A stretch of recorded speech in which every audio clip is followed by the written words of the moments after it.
In English literature, Baroque is a complex kind of writing.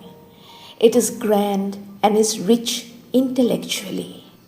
Also, Baroque literature has intense emotional expression. The Baroque is a highly elaborate style which developed in Europe in the late 16th and the 17th century.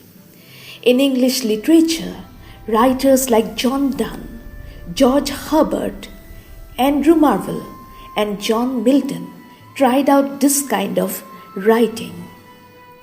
Baroque style is decorative, artistic, has long sentences.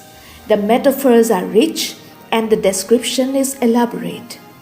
Baroque literature explores passion, suffering, love, fear, spirituality.